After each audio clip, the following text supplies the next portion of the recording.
मना स्वामी और शशि प्रभा की दिलचस्प कहानी। यह कहानी विक्रमादित्य और बेताल की रहस्यमयी कथाओं में से एक है। इसमें प्रेम, बुद्धिमानी और न्याय का अद्भुत संगम है। आज हम जानेंगे मना स्वामी और शशि प्रभा की अनोखी प्रेम कहानी, जिसमें छिपे हैं कई मोड़ और सच्चाई। राजा विक्रमादित्य के शौर्य और धैर्य की गाथाएं चिरकाल से प्रसिद्ध हैं। एक बार फिर वे बेताल को अपने कंधे पर लेकर अपनी यात्रा पर निकले। मार्ग में बेताल ने उन्हें एक रोमांचक कथा सुनाई, जो प्रेम, छल और न्याय से भरी हुई थी। तो हेलो दोस्तों, आज मैं फिर आप सभी के सामने लेकर के आ गया हूँ बहुत ही इंटरेस्टिंग स्टोरी। राजा विक्रमादित्य की बहादुरी और बुद्धिमानी को तो हर कोई जानता ही है, लेकिन बेताल ने आज एक ऐसी कहानी सुनाई जिसने विक्रम को सोचने पर मजबूर कर दिया। यह कहानी है एक खूबसूरत राजकुमारी और साहसी ब्राह्मण युवक और एक मायावी गुरु की। तो आइए दोस्तों, देखते हैं प्रेम और छल के इस खेल में कौन जीतेगा। क्या सच्चा प्रेम अपने हक को पाएगा या छल की परतों में सच्चाई दब जाएगी। तो तैयार हो जाइए इस अद्भुत यात्रा के लिए। नेपाल के शिवपुर नगर में यशकेतु नाम का राजा अपनी पत्नी चंद्र प्रभा और बेटी शशि प्रभा के साथ रहता था। एक बार बसंत उत्सव में राजा अपनी रानी और बेटी को लेकर गए। उसी मेले में एक गरीब ब्राह्मण का बेटा मना स्वामी भी घूमने आया था। मेले में जब उसकी नजर शशि प्रभा पर पड़ी तो वह उसे देखकर मोहित हो गया। शशि प्रभा ने भी मना स्वामी को देखा और दोनों एक दूसरे पर मोहित हो गए। तभी एक उन्मत्त हाथी ने हमला किया। मना स्वामी ने बहादुरी से शशि प्रभा को बचाया और वह उसके प्रति और आकर्षित हो गया। मना स्वामी इस तरह बहादुरी से शशि प्रभा का दिल जीत लिया। राजकुमारी उसे जाते जाते मुड़ मुड़ कर देखती रही और महल लौटने के बाद भी उसका ख्याल उसके मन से नहीं गया। वह दिन रात अपने प्राण रक्षक की याद में तड़पती रही। उधर मना स्वामी भी व्याकुल था। वह अपने गुरु मूलदेव के पास पहुंचा, जो माया और मंत्र में निपुण था।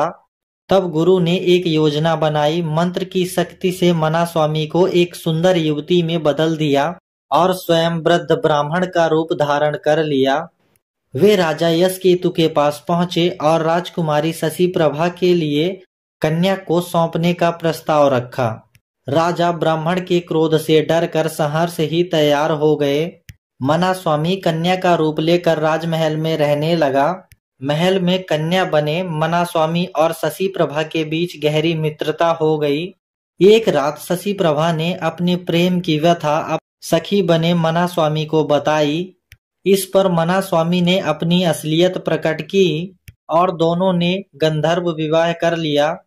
दिन में मना स्वामी स्त्री बन जाता और रात में पुरुष।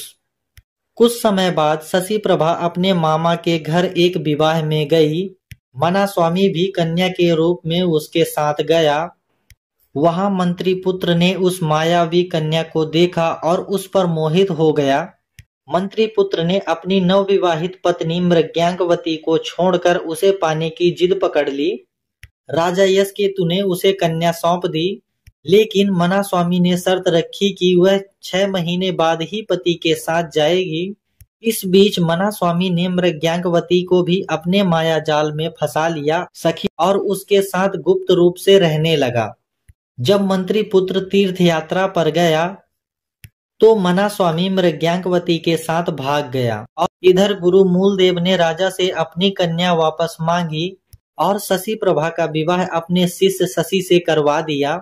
कुछ समय बाद मना स्वामी लौट आया और शशि प्रभा पर अपना हक जताने लगा। शशि ने भी अपने अधिकार का दावा किया।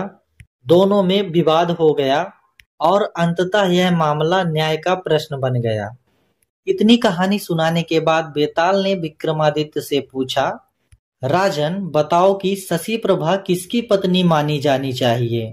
राजा विक्रमादित्य ने कहा, न्याय के अनुसार शशि प्रभा शशि की पत्नी है, क्योंकि उसका विवाह उसके पिता ने उसके साथ विधिवत किया था। मना स्वामी ने तो उसे गुप्त रूप से पाया था, इधर जो न्याय संगत नहीं है। यह कहानी प्रेम, छल और न्याय के संतुलन को समझने का संदेश देती है। सत्य और सामाजिक नियमों का पालन सच्चे न्याय का आधार है।